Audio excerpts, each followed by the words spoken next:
Why are insurance agents so annoying? This is Ricky Roberts with Kingdom Family Insurance. If you watched my last video, I said I would go over why insurance agents are so annoying and some steps that you can take to keep them from being so annoying, like calling you a bazillion times per day. So, I'm an insurance agent. I wouldn't consider myself annoying, and there's certain reasons for that, which I'll get into. But let's go over why a lot of agents are annoying. So the main reason why a lot of insurance agents are annoying is because most of us work on what is called commission only.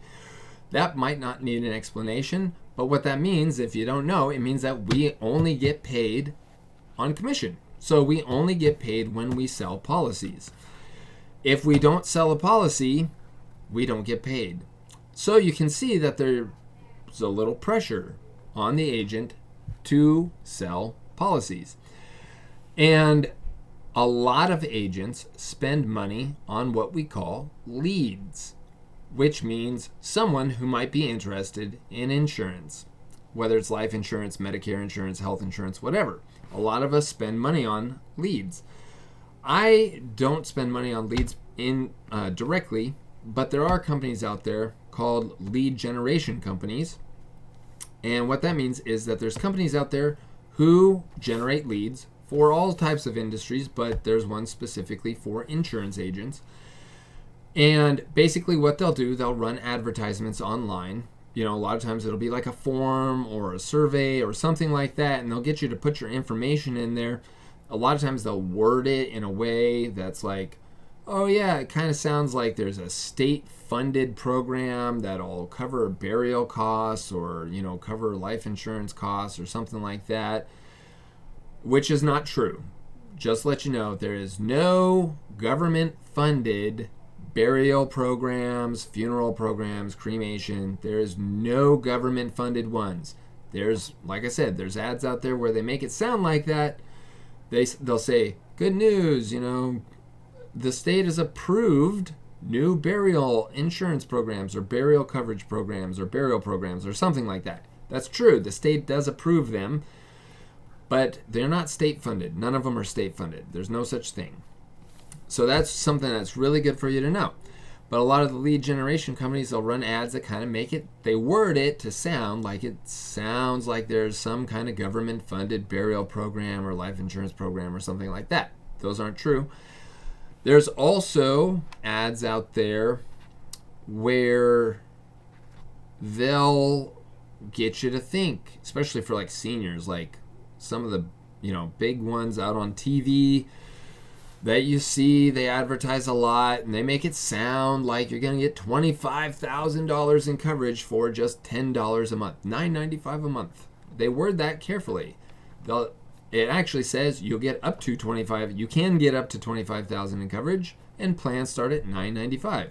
You do not get $25,000 in coverage at $9.95 unless you got a policy when you're like maybe 18 years old or something like that. Excuse me. But the plans do start at $9.95, but you don't get $25,000 in coverage. You can get up to $25,000 in coverage, but it's going to cost you a lot more than $9.95. So anyway, these companies will put that information out there.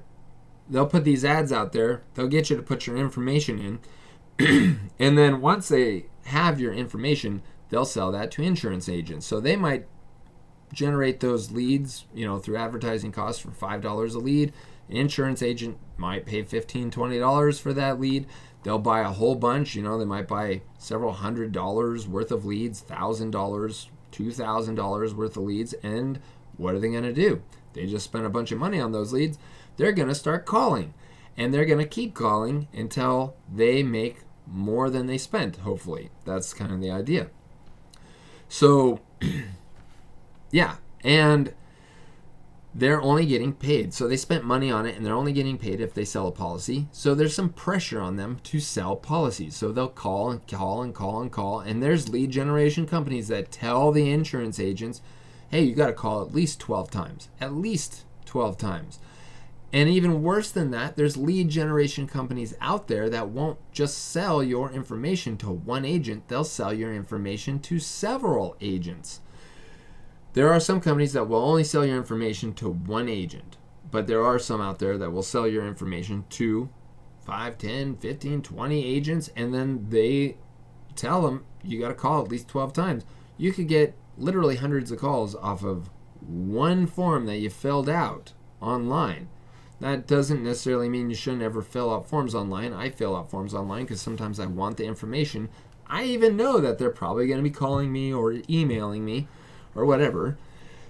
And that's okay, because I do have some steps that you can take, which we'll get to stop calls or reduce calls anyways, after we go over why insurance agents are annoying. So, even more so than what I just mentioned is that just like with almost any business structure, you have the people at the top, they make the most money, or they make money off of the people below them. That's what I should say. They make money off the people below them, right? So any corporation, you got all your like grunt workers at the bottom, they're making money for the people at the top. You got these guys, everybody's making money for the people at the top. And so in the insurance industry, the people at the top are the insurance companies. And, you know, yeah, they're basically the company at the top. The insurance company, they're at the top. Then you have FMOs and IMOs. They're basically companies that the insurance companies, they say, hey, we'll give you these policies at this price if you can sell this many policies a year at least. And so those FMOs and IMOs and stuff, they have to sell a bunch of policies. So what they do is they contract a whole bunch of insurance agents below them and try to get, you know, that number of policies sold. So the insurance company will keep giving the FMO, IMO, whatever policies at the rate that they're giving them. So you have the insurance agents at the bottom. They're making a certain percentage based on, you know, whatever the company's willing to give them. And then that company that's above them, the FMOs, the IMOs, they make money off of every policy that the insurance agents make below them. And then the insurance companies make money off of those policies as well. And that hierarchy can be several steps. It doesn't have to be just insurance company, FMO, insurance agent. There can be other agencies involved in there. Some companies have actually quite a few steps, and everybody's making money off the dudes at the bottom, or gals. Guys or gals at the bottom. And so I'm only saying all that because the FMOs, the IMOs, and anybody that's above the agents at the bottom, the bottom rung agents like myself, they're making money off of, like, every time I sell a policy, the people up from me, it's called your upline, makes money on those policies. So what are they going to encourage their agents to do? Keep calling. There's a lot of agencies out there. They expect you to make 100, 200, 300 dials a day to get people on the phone and sell them a policy. And a lot of them are very high pressure salespeople. I mean, the people above the agents are high pressure salespeople. They push their agents to basically do whatever it takes to get the person to sell a policy, including some things that they don't lie. They shouldn't lie. They can get in big trouble for lying, but they could withhold some information to get you to buy a policy, which I'll cover in, maybe I'll cover that in the next video. So they'll withhold information because they're like, the person might not buy if they know this is the kind of policy that they're going to get.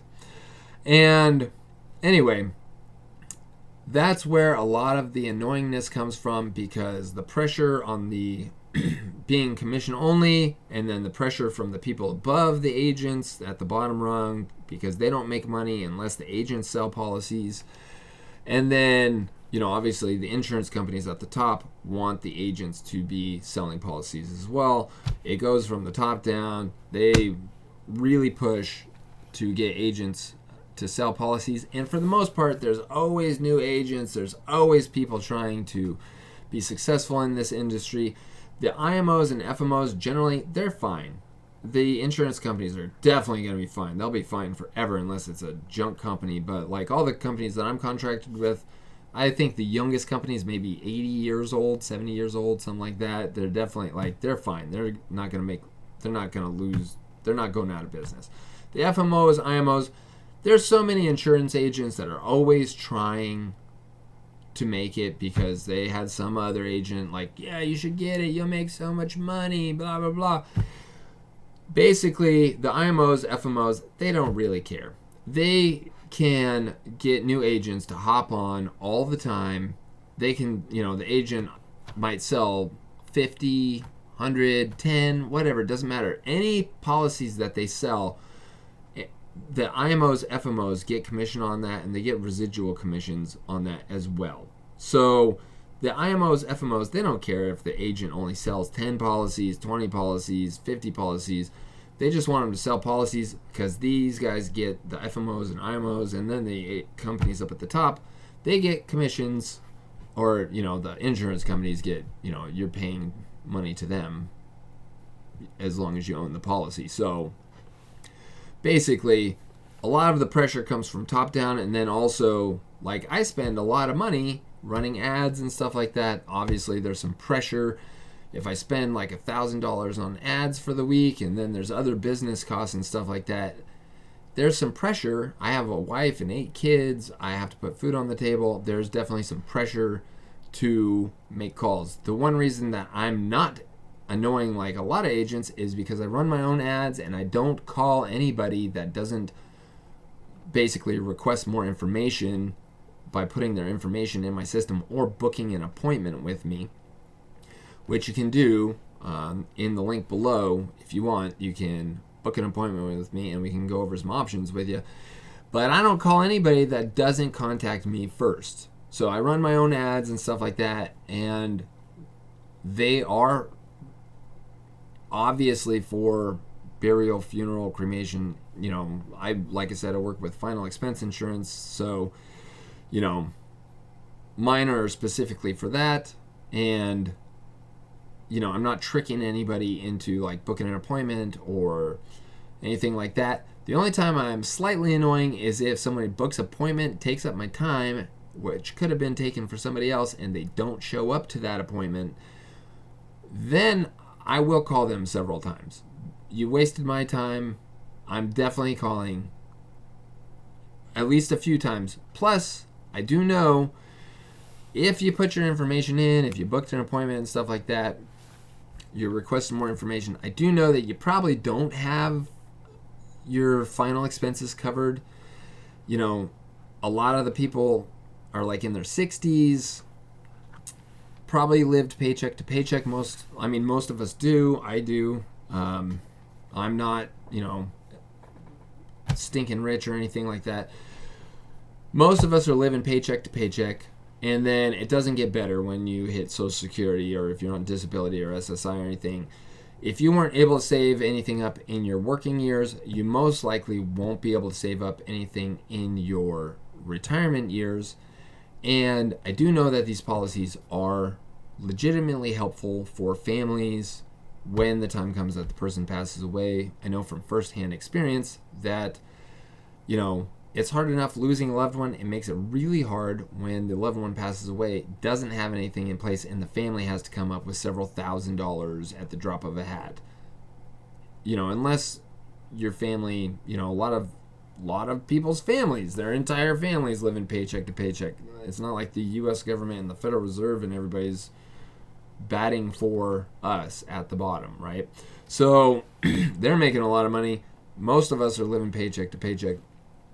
So even a lot of people, their kids, all that, they could be financially secure, but they might not have several $1,000s of just expendable income to throw at a funeral or burial or cremation and stuff like that. So I will call. I do know they're useful, and I do know if people put their information in my system or book an appointment with me, most likely they don't have coverage, and it will help their family if they get a policy. So I'm not as annoying. So that's life insurance. Now with other agents like Medicare agents, which if you're like 65 or close to, or you're older, you probably get a ton of Medicare agent calls all the time. And the reason for that is if you're like your first, they also work on commission only, and they try to get as many Medicare patients stacked up as possible. Basically, if you're like first time on Medicare, the agent will get $500, I think $25 or so for the first year Medicare person. If it's your first year signing up for Medicare. If it's second, third, fourth, anytime past that, they get half that. It's like $212 or something like that. I don't really deal with Medicare.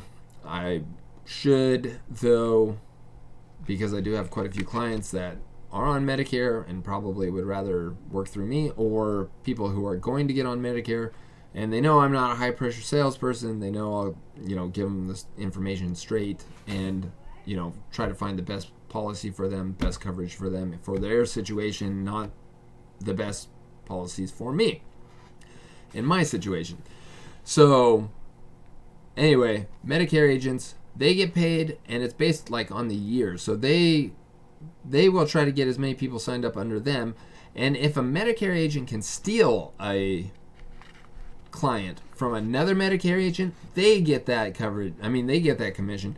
So that's why they're always trying to steal one another's clients and stuff like that. Health insurance works pretty much the same as this too, except for they only get paid on a monthly basis.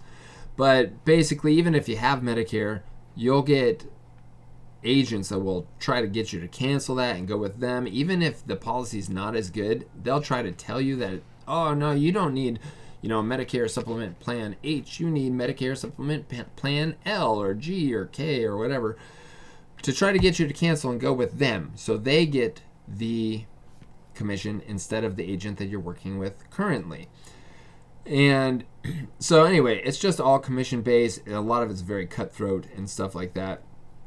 And something that's really useful that you definitely should know is that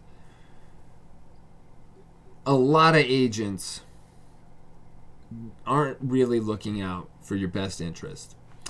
And I will cover that in the next video. I'm thinking that's probably a good next subject. It'll be shorter than this video too. This one, just kind of wanted to go over that stuff and why agents are so annoying. And now we'll go over to what you can do about, trying to squash some of the annoyingness. So if you get a ton of calls every day, most likely you put your information and some forms online, and under the terms and conditions, it said that they have the right to sell your information. If you agree to the terms, they have the right to sell your information to third-party vendors, so that like a lead generation company, they can sell your information to a bunch of different agents or to other companies that they think maybe you want to buy stuff from them or something like that. So what you can do, you may have done this once before, you may have done it twice, but you pretty much might have to do it almost every time you fill out a form online, unless you actually look through the terms and conditions, or it's a big company that, a lot of times if it's a big, like S&P 500 company or something like that, they don't sell your information where salespeople are going to be calling you. They might sell your information to like data and analytic companies and stuff like that, but that's just for information, for companies to learn how to sell stuff to you better, but not like actually having salespeople calling you. So anyway, you have to register or re-register your number with the National Do Not Call Registry. And like I said, you may have done that before, but if you put your information out there again, you can register your number with the National Do Not Call Registry and then put your information in another form that says, hey, we're going to sell your information, or we're going to be able to contact you, or whatever. Then basically you are opening yourself up to being called again by whoever they give your information to. Which, by the way, if you book an appointment with me or anything like that, or if you ever put your information on my ads or anything, I do not sell anybody's information to anybody. It is private to me. I don't sell it to any third-party vendors or other agents or anything like that. I only keep it for myself, just for people that might want to get a policy from me. But like I said, with the other companies, a lot of other companies out there, if you put your information out, you're going to have to re-register your number with the National Do Not Call Registry, and it should significantly reduce the number of calls that you get in the short-term future pretty quickly. All of them, if you register your number and you don't put your information out there again, all of them should stop calling within 90 days. I think they do have up to 90 days to keep calling you because they don't get like an updated list every single day or anything like that. But a lot of companies, they do get updated lists frequently, and they will stop calling within a week or two, and then the rest of them will have to stop calling within 90 days.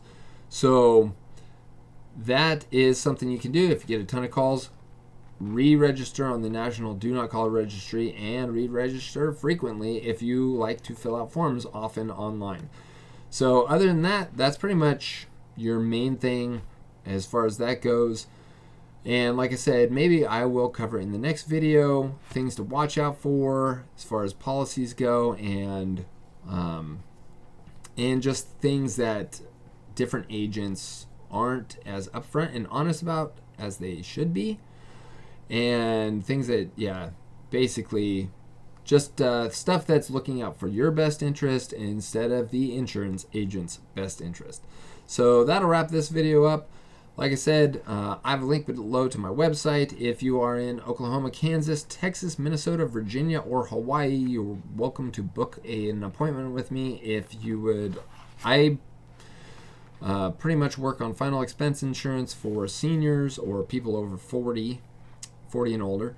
But I can do whole life policies and term life policies and stuff like that.